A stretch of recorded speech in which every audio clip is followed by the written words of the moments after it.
Bismillahirrahmanirrahim. Assalamualaikum warahmatullahi wabarakatuh. Kita masuk ke part yang kedua dengan indikator capaian yang akan kita sasar adalah yang keempat dan juga kelima. Yaitu yang keempat adalah menjelaskan konsep sampling distribution, dan yang kelima bisa membedakan beberapa teknik sampling yang tertulis. Sampling distribution, konsep ini sangat penting untuk memahami materi-materi yang selanjutnya.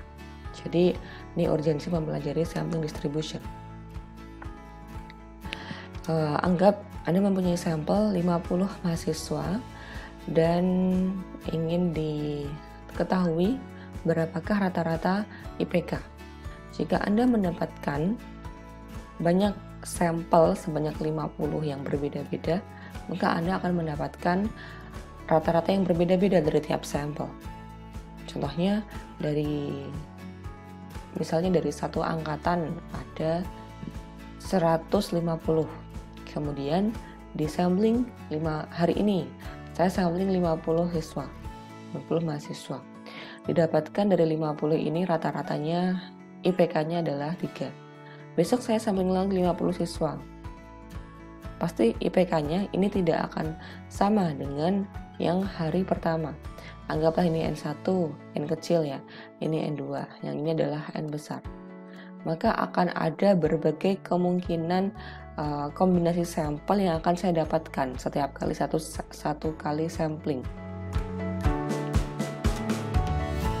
Kemudian ini contoh sampling daripada yang dibahas sebelumnya, ada 2.500 manajer, kemudian dari ini diambil 30 manajer di sampling.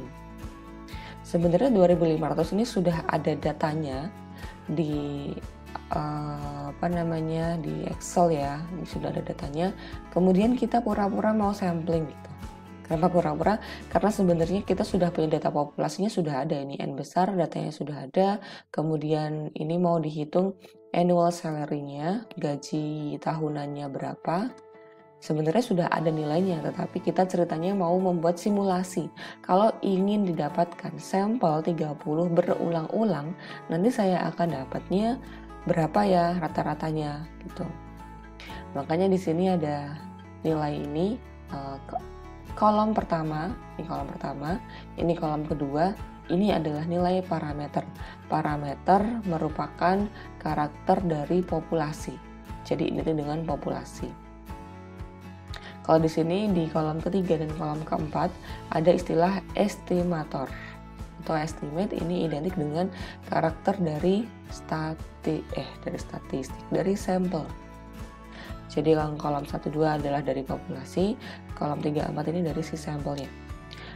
Dari data EAI Manager ini sebanyak 2.500 orang dihitung bahwa annual salary-nya itu rata-rata sebesar $51.800.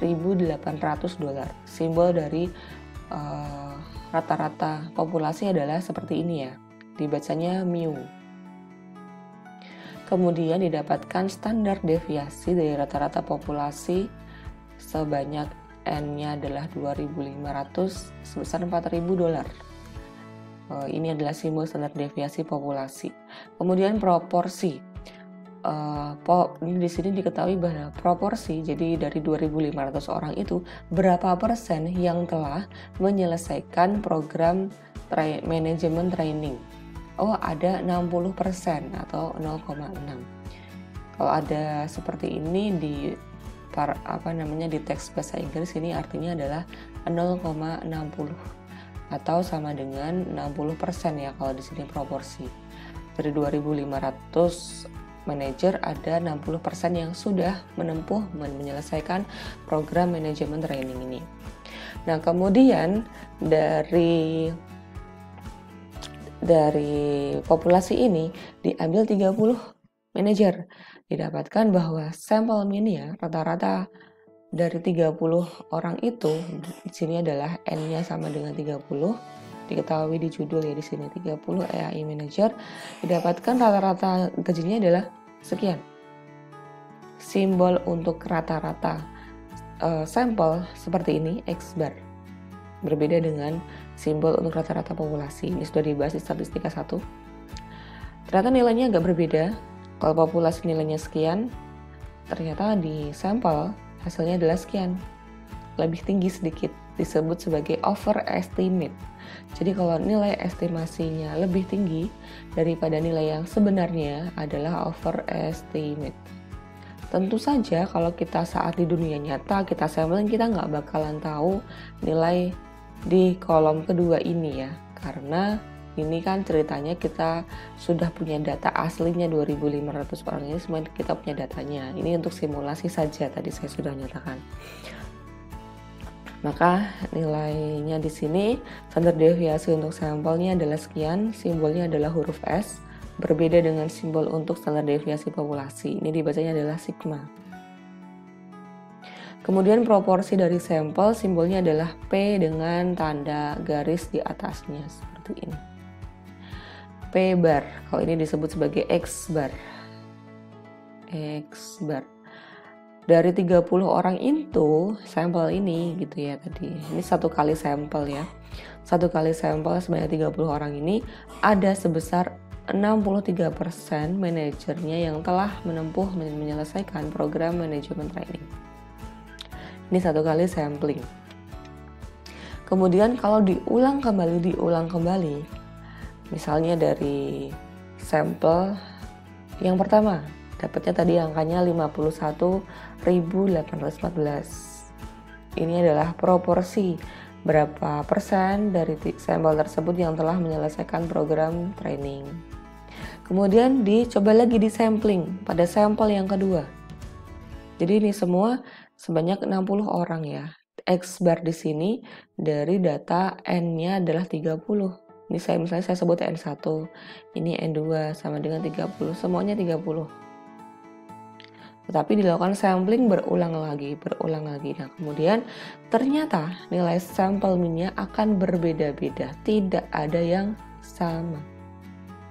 Tetapi di kisaran yang tidak jauh dari angka 51.000 ya, di sini kita lihat. Ini datanya asli, kemudian dicoba disimulasikan, kalau diambil sampel lagi seperti ini.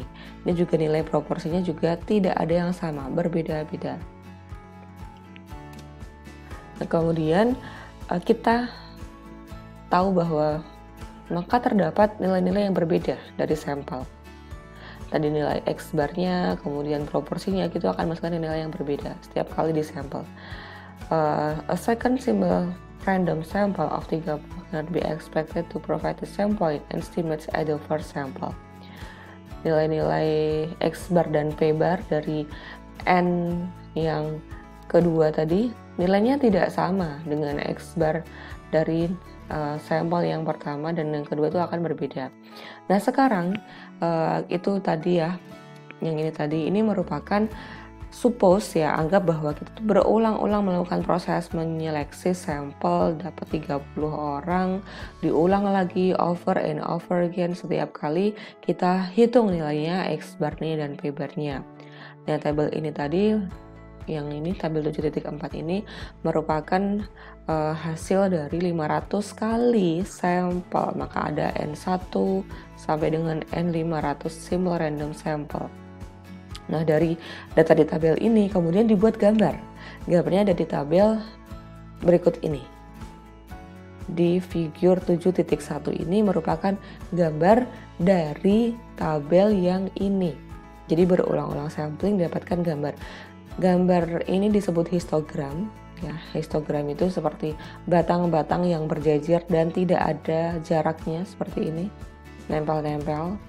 Kemudian ini merupakan kisaran. Ini angka sekian sampai sekian, kemudian di sini sekian sampai kesekian. Kemudian tingginya ini, nah ini kan tingginya beda-beda nih.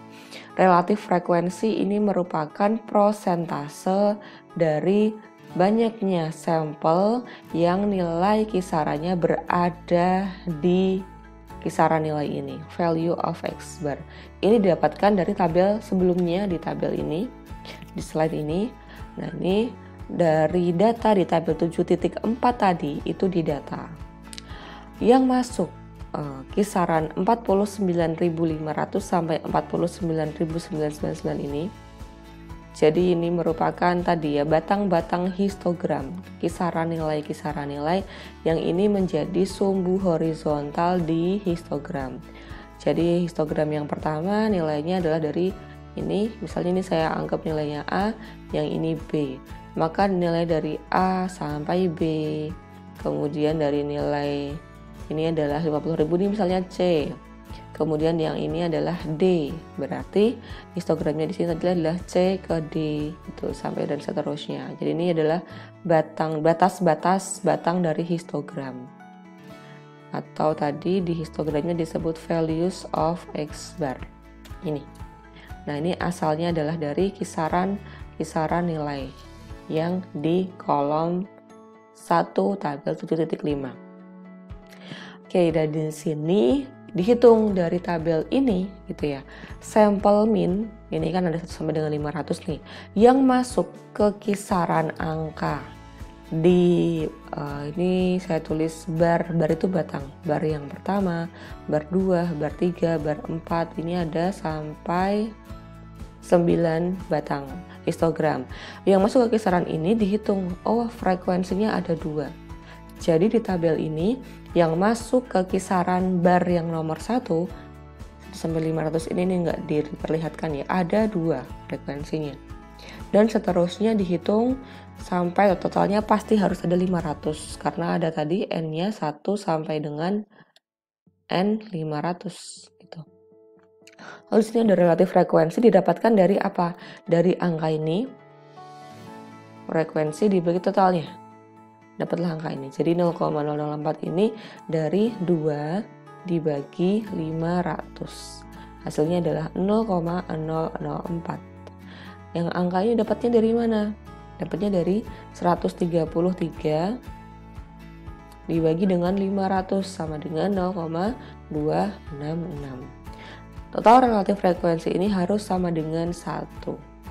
Begitu, kemudian tabel ini digunakan relatif frekuensi ini menjadi sumbu vertikal dari histogram. Sumbu horizontalnya apa? Yang ini. Ini adalah sumbu horizontal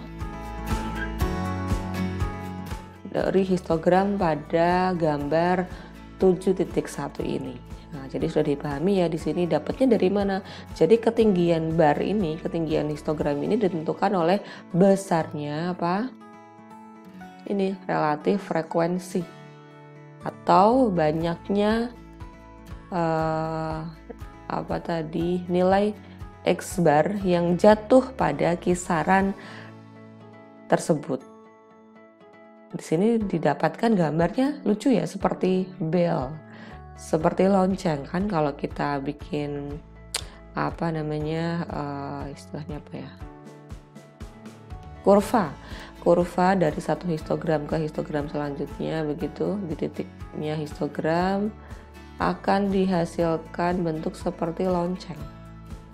Nah, bentuk seperti lonceng ini nanti teman-teman akan tahu namanya adalah distribusi. Bentuknya itu bentuk lonceng merupakan distribusi normal. Jadi nilai tengahnya terletak di sini, tengah-tengahnya di sini. Jadi di tengah-tengah nilai yang paling banyak. Yang paling banyak ini tadi adalah 133 ya. Jadi kebanyakan rata-rata dari sampel yang kita ambil 500 kali tadi ada di kisaran nilai di sini. Makanya di histogram itu yang paling tinggi adalah nilai yang tengah-tengah. Ini barnya ada 9 ya, 1, 2, 3, 4, 5, 6, 7, 8, 9. Ya, sesuai banyaknya bar di sini, baris ini. Kita note-nya bahwa konsentrasi yang paling besar dari nilai rata-rata adalah di 500 values dari 5 itu adalah dekat dengan population mean. Population mean ini sebenarnya tidak diketahui, tapi karena ini adalah kita mensimulasikan, maka tadi diketahui dari tabel ini bahwa nilai rata-rata populasinya adalah sebesar sekian. 51.800 saat diambil sampel. Ternyata 51.800 itu terletak di bar kelima. Jadi mu terletak di sini. Dan ternyata kebanyakan sampel yang kita ambil itu letaknya di kisaran letaknya mu juga. Wah, jadi kalau kita ambil sampel berulang-ulang, kebanyakan sampel itu nilainya pasti dekat dengan nilai rata-rata populasi. Mu itu rata-rata populasi. Ini nilai yang sebenarnya ya, yang ingin kita ketahui, yang kita estimasi menggunakan X-bar. Gitu ya, wah mencengangkan gitu, kok bisa ya deket sama ini, padahal yang tadi kan random aja. Kalau Anda nggak percaya bisa mencoba yang ambil data sendiri sebanyak-banyak, kemudian diambil sampel, dilakukan berulang-ulang, apakah nanti hasil rata-ratanya itu kebanyakan itu akan masuk ke dalam angka-angka yang dekat dengan rata-rata populasi. Yang kita ketahui rata-rata populasi ini pasti tidak diketahui nilainya gitu, karena kalau kita tahu data populasi ngapain diambil sampel kan gitu. Kemudian expected value of X-bar atau bahasa Indonesianya adalah nilai harapan dari X-bar disimbolkan dengan E. E ini merupakan kependekan dari expected. Nah, ini sama dengan rata-rata ya kalau bahasanya. Tapi kita menggunakan istilah expected value ini memang saat kita membahas mengenai distribusi peluang kalau di statistika 1. Kemudian ternyata dari ini adalah sifat ya. Sifat dari nilai X-bar. Nilai harapan dari X-bar itu akan sama dengan rata-rata. Atau kita bisa sebut sebagai begini. Rata-rata dari rata-rata. Nah, bingung kan? Rata-rata dari rata-rata seluruh sampel itu akan sama dengan rata-rata populasi.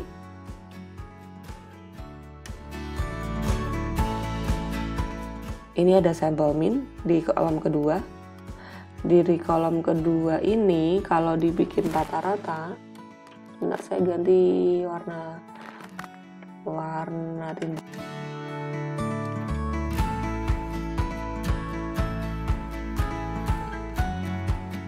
Jadi kalau nilai seluruh sampel min ini sebanyak 500 X-bar ini saya hitung nilai rata-ratanya, maka nilainya akan sama dengan nilai rata-rata dari populasi. Atau bisa dituliskan seperti ini ya, bahwa nilai harapan dari X-bar akan sama dengan mu. Itu adalah sifat dari X-bar. Kemudian standar deviasi dari X-bar. Dari nilai X-bar tadi sebanyak 500 X-bar, itu kalau dihitung standar deviasinya, ini standar deviasi X-bar ini disebut dengan standard error. Jadi teman-teman kalau menemukan istilah ini di dalam keluaran software, maka nilai ini merupakan standar deviasi dari suatu nilai estimator ya, X-bar-nya. Nilai standar deviasi dari X-bar adalah rumusnya sebagai berikut. Sigma, yang ini dibaca dengan sigma dari populasi, kemudian dibagi dengan nilai akar N, N-nya adalah 30. Diketahui di tabel yang tadi bahwa nilai standar deviasi populasi adalah 4000, maka hitungannya sebagai berikut. 4000 dibagi sekian, maka sebesar sekian. Nah, kemudian di sini adalah pengertian dari sampling distribution of X-bar. Judul dari ini tadi presentasi ini adalah konsep sampling distribution itu apa. Nah, kita sampai di sini bahwa sampling distribution of X-bar itu didefinisikan sebagai peluang, probability distribution, distribusi peluang, distribusi peluang dari seluruh nilai yang mungkin muncul dari X-bar. Kenapa kita bilang seluruh nilai yang mungkin muncul? Karena kita bisa melakukan sampel berulang-ulang, kemudian kita dapatkan nilai X bar. Contohnya di sini adalah nilai X barnya ada 1 sampai dengan 500. Maka dari seluruh nilai X bar yang mungkin muncul ini, distribusi peluangnya bagaimana? Nah, itulah sampling distribution. Contohnya yang mana? Contohnya adalah histogram tadi. Ini merupakan sampling distribution. Kita ketahui di sini bahwa yang paling tinggi barnya ini adalah peluang yang paling tinggi. Maksudnya, kalau kita melakukan sampling, kita hitung X barnya, misalnya kita lakukan sampling, kita dapat 5000, maka berdasarkan teori distribusi sampel X bar, kita yakin bahwa nilai X bar yang kita ambil itu pasti memiliki peluang yang besar dia masuk ke suatu kisaran nilai, yang kisaran nilai itu berada si mu, seperti yang ada di tabel ini. Kita ingat lagi yang tadi, bahwa ini adalah relatif frekuensi ini, nilainya adalah banyaknya dia muncul dibagi angka 500 kan. Maka di sini yang paling sering muncul itu di kisaran bar yang 5. Dan yang kelima ini kita ketahui karena kita tahu punya data aslinya bahwa nilai mu terletak di bar kelima. Berarti kita yakin ya kalau kita sampling, kita tahu ceritanya bahwa kalau sampling itu merupakan estimator dan nilainya pasti tidak sesuai atau sama persis dengan nilai yang sebenarnya, nilai yang kita ingin estimasi. Tetapi berdasarkan hal ini kita yakin bahwa kalau kita melakukan sampling dapat X bar nilai ini akan jatuh ke nilai yang tidak akan jauh-jauh dari si rata-rata populasi. Nah, itulah konsep sampling distribution. Kenapa penting? Karena ini. Kemudian ada teori mengenai ini, teori limit pusat. Teorinya menyatakan bahwa saat kita melakukan random sample berukuran N dari suatu populasi berukuran N besar, maka distribusi sampel dari X bar akan diperkirakan menyerupai distribusi normal dengan semakin besarnya sampel size. Kalau N-nya semakin besar, maka distribusi sampel ini akan semakin semakin N-nya besar, maka distribusi sampel yang kita dapatkan, distribusi sampel dari X bar itu akan berbentuk distribusi normal. Dan semakin N-nya besar. Tadi di sini dengan N30, ini kan sampelnya 30 ya, diulang-ulang kemudian dihasilkanlah, ini adalah saya tuliskan bahwa histogram ini menggambarkan distribusi sampel X bar.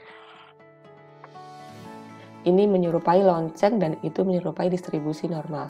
Jadi dengan N sebesar 30 saja, maka distribusi sampel X bar sudah menyerupai distribusi normal. Kalau di sini kan dikatakan di teorinya bahwa as the sample size become large. Tapi nggak dibilang large-nya ini besarnya ini sebesar berapa? Apakah N harus sebesar 100 kah? Nah, atau sebesar 30 sudah cukup? Karena tadi buktinya baru sampel 30 saja sudah menyerupai lonceng seperti distribusi normal. Tuh. Kemudian seberapa besar sampel size yang dikatakan besar? Secara umum, para praktikal statistika mengasumsikan bahwa sampling distribusi bisa diaproksimasikan menyerupai distribusi normal, bukan menyerupai, diproksi sebagai suatu distribusi normal kalau sampel size-nya sebesar 30 atau lebih. Jadi kalau N-nya sudah sama dengan 30, dia sudah bisa diterapkan teori limit pusat TLP. Tetapi kalau misalnya populasi itu diyakini ada kecenderungan skewed atau ada outlier, maka setidaknya N-nya 50 lah biar menyerupai distribusi normal. Skewed itu apa? Skewed itu misalnya gini, kita tahu bahwa namanya income income itu pendapatan, itu pasti nilainya ya. Kalau disebarkan itu nilainya pasti adalah skew. Skew itu menjulur. Jadi misalnya di sini pendapatan rendah ke pendapatan yang tinggi. Nilainya kemungkinan seperti ini. Kenapa? Karena ada orang-orang yang pendapatannya sangat-sangat tinggi, tetapi dia sedikit. Sedikit orang, tapi pendapatannya jauh lebih tinggi daripada orang-orang kebanyakan. Nah, maka ini disebut sebagai distribusi populasinya ini skewed atau ada menjulur seperti ini. Maka agar teori limit pusat itu bisa digunakan, setidaknya N besar itu adalah 50 bukan 30 gitu. Oke, kemudian other sampling methods. Kalau di part 1 kan kita membicarakan, kita contoh ada random sampling ya. Random sampling dan juga simple random sampling. Random sampling ini kalau di populasi yang infinite, simple random sampling kalau di populasi yang finite. Nah, sekarang ada sampling method yang lainnya itu sebagai berikut. Tidak terbatas pada ini ya, tapi ini yang kita bahas. 1, 2, 3 ini merupakan probability sampling. Sedangkan 4, 5 merupakan non-probability sampling. Apa bedanya ini dan ini? Anda bisa browsing. Ilustrasinya bedanya apa sih? Nah, misalnya probability sampling itu kalau kita punya ada 6 artis yang ditulis ke dalam suatu kertas arisan, kemudian kita ambil secara acak. Atau kalau non-probability sampling kita milih salah satu artis yang kita sukai. Itu non-probability sampling. Kemudian stratified versus cluster. Oke, di sini ada stratified random sampling. Stratified merupakan ada kata strata di sini. Atau nanti kalau bahasa Indonesianya adalah lapisan. Jadi contohnya, langsung ke contoh ya. Misalnya ada saya punya suatu piring, ada ayam goreng, ada sambal, ada nasi, ada lalapan. Lalapan sama ayamnya besarnya sama dan dengan sambalnya. Oke. Ada 4 elemen di sini ya. Nasi, ayam, sambal, dan lalapan. Satu komponen ini kalau kita ngomongin stratified random sampling, maka ini adalah satu strata. Ini strata 1, strata 2, strata 3, strata 4. Ini tidak mencerminkan tingkatan ya, hanya pembagian lapisan, pembagian kelompok.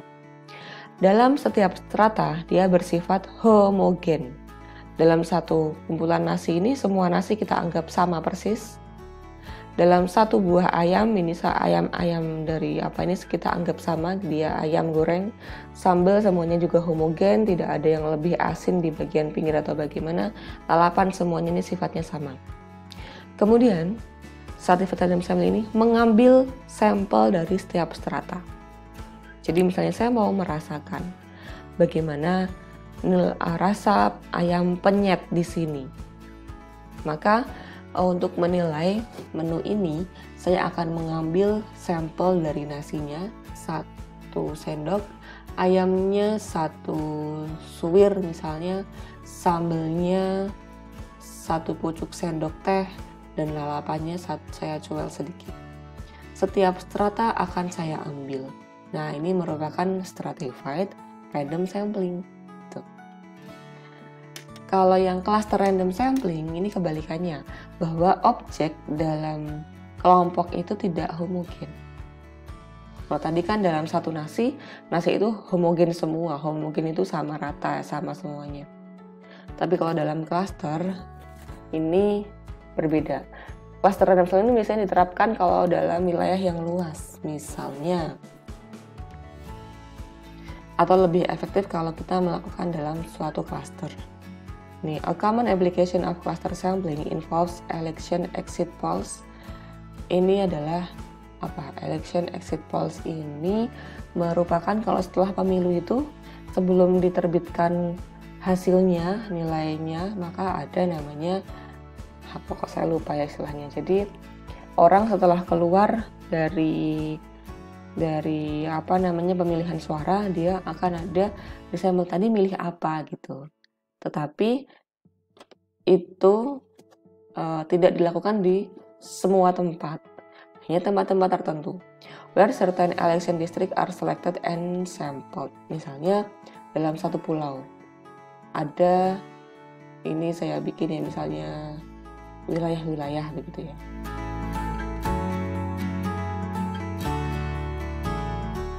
Kemudian wilayah, kalau saya melakukan election exit polls ini, kita sampling di provinsi A, di provinsi B, di provinsi C, wah mencar-mencar banget gitu.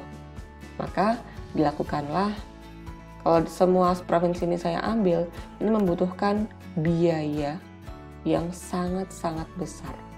Setiap tempat hanya diambil misalnya sekian orang gitu kan, susah. Berarti perlu, saya ganti gambarnya biar lebih terstruktur. Maka gini, dianggap bahwa objek dalam klaster tidak homogen, macam-macam gitu ya. Jadi agar mudah, maka saya ambil misalnya 3 wilayah. 1, 2, 3 ini klaster 1, klaster 2, klaster 3. Ini saya lakukan, akan dilakukan election exit polls dari 3 wilayah ini saja. Wilayah 4, 5, 6, 7, 8 ini misalnya untuk nyampe ke sana ini membutuhkan transportasi yang cukup sulit. Dari wilayah ketiga harus ke 8 ini sulit sekali misalnya, maka akan diambil wilayah yang berdekatan. Nah, ini klaster-klaster, ada C1, C2, C3 ini. Dalam satu klaster dianggap bahwa ini bersifat heterogen. Kalau yang contoh makan ayam penyet tadi, dalam satu strata ini homogen, nasi sendiri, ayam sendiri, maka setiap strata ini harus disampel, ambil gitu. Contoh lainnya, dalam satu kelas ini ada laki-laki, ada perempuan. Maka misalnya ini saya anggap ini strata ya, ada perbedaan pendapat antara laki-laki dan perempuan dalam suatu variabel penelitian. Maka saya harus mengambil sampel yang mewakili laki-laki dan perempuan. Kalau saya lakukan simple random sampling, kemungkinan nanti jangan-jangan nanti kebanyakan yang perempuan secara acak nanti mungkin. Maka saya sudah dari awal saya akan bagi populasi menjadi 2. Laki-laki sendiri, perempuan sendiri, dan masing-masing harus terwakili, itu stratified. Lalu ada namanya systematic sampling, ini termasuk dalam probability sample. Ini dilakukan kalau misalnya dalam suatu, ini misalnya Anda ingin melakukan sampel terhadap orang yang masuk masjid, maka nanti start dari jam 8 misalnya, jam 8 pagi.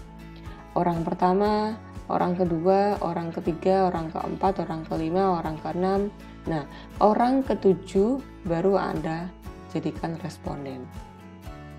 Kemudian 8, 9, 10, orang ke-11, baru orang ke-14 Anda jadikan responden. Dan seterusnya, orang ke-21, orang ke-28 Anda jadikan responden. Ini adalah systematic sampling. Ini rumusnya, misalnya kita targetkan sampelnya kita mau ngambil 4 orang.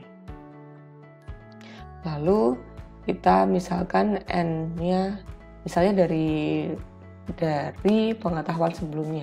Kemarin Anda sudah ke masjid, Anda hitung dari jam 8 sampai jam 10 misalnya ada 40 orang yang masuk.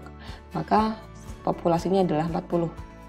Nah, 40 ini Anda bagi, ini banyaknya K, ini adalah banyaknya kelompok ini ya. 10 ini 1, 2, 3 sampai 10. K sama dengan 40 dibagi 4 sama dengan 4.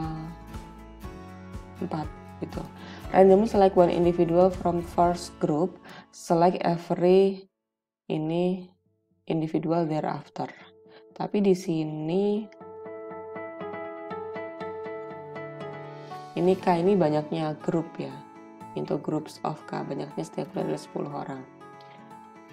Randomly select one individual, jadi satu individu diambil dari grup yang pertama. Jadi grup yang pertama kan 10. Grup ini tidak kita ciptakan orang, kamu kelompok 1, 2, 3 enggak, tapi tadi ini adalah grup ini kita bayangkan saja ada sekian. Satu grup ada 10 orang, dari 10 orang itu kita sampel satu. Tadi misalnya orang yang ketujuh dari setiap grup. Lalu ada convenience sampling. Convenience sampling ini diidentifikasi primarily by convenience. Apa itu convenience? Anda bisa browse ya. Anda translatekan convenience artinya apa. Kemudian elemen yang dimasukkan ke dalam sampel ini tanpa pre-specified atau tanpa diketahui peluang diambil. Misalnya seorang profesor akan melakukan penelitian di sebuah universitas dan menggunakan mahasiswa untuk menjadi sampel. Ya karena mereka bisa dijadikan sampel dan akan berpartisipasi.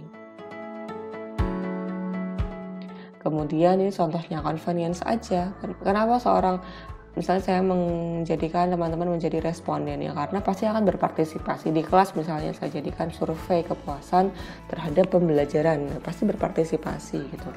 Kemudian juga misalnya dalam suatu pengiriman jeruk dengan memilih jeruk haphazardly from among several crates. Jadi dipilih aja dari beberapa tempat itu, bejananya itu dipilih secara random, diambil. Kenapa langsung diambil aja? Karena kalau misalnya pakai simple random sampling, kita harus melabeli setiap jeruk yang ada, begitu dikasih label 1, 2, 3, baru kita bikin frame kan.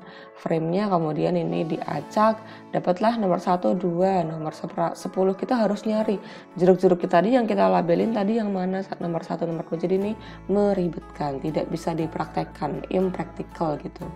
Sample such as wildlife capture. Misalnya jadi individu binatang di alam liar misalnya, ini juga sulit untuk dijadikan simple random sampling, maka yang mudah saja yang bisa begitu. Misalnya cari singa yang tidak terlalu ganas misalnya, itu boleh, namanya convenience sampling. Atau bisa juga volunteer panel for consumer research. Jadi dalam riset konsumen itu orang yang mau aja deh silahkan menjadi responden gitu, volunteer, itu convenience sampling. Advantage-nya adalah dapat dengan mudah didapatkan, kemudian tetapi ya impossible untuk mengevaluasi kebaikan dari sampel itu. Kemudian bisa memberikan hasil yang baik ataupun tidak. Kemudian however, this argument can be supported and we should. Kita harus hati-hati ya. Jadi saat melakukan convenience sampling ini, kita jangan menggunakannya untuk melakukan inferensi terhadap populasi. Jadi dari sampel convenience lalu kita menjadikan itu sebagai kesimpulan untuk populasi yang kita ambil. Nah, itu tidak bisa. Karena di sini non-probability sampling. Judgment sampling. Pada pendekatan ini, orang yang paling memiliki pengetahuan merupakan subjek dari studi. Kemudian misalnya nih, seorang reporter telah memilih ada 3 senator untuk menjudging that two senators reflect the general opinion. Dengan 3 senator ini dianggap gitu, dia berargumentasi bahwa 3 orang itu merefleksikan pendapat dari seluruh senator. Tentunya ini orang sudah tahu kondisi ya. senator ini seperti apa, populasinya di situ seperti apa, sehingga dia bisa memberikan argumentasi. Judgment ini langsung, oh saya pikir si A ini memiliki pengetahuan yang saya butuhkan, atau tadi nih contohnya 3 orang ini bisa menjadikan mewakili pendapat dari seluruh populasi yang saya tuju, yaitu namanya judgment sampling. Dan perlu hati-hati juga untuk membuat inferensi populasi ini tidak dianjurkan karena merupakan non-probability sampling. Tidak seluruh anggota populasi memiliki peluang yang sama untuk terambil, jadi takutnya tidak merepresentasikan populasi, makanya tidak disarankan melakukan inferensi. Ini kata lainnya ya, bahwa convenience sampling di buku lain nanti akan Anda menemukan disebut juga sebagai haphazard sampling atau accidental sampling. Kalau purposive sampling, purposive sampling ini sama dengan judgment sampling. Ini biasa digunakan pada penelitian yang bersifat kualitatif. Demikian materi yang saya sampaikan, mohon maaf terlalu panjang, hampir 1 jam. Semoga bermanfaat. Kita syukuri dengan hamdalah. Alhamdulillahirrabbilalamin. Wassalamualaikum warahmatullahi wabarakatuh.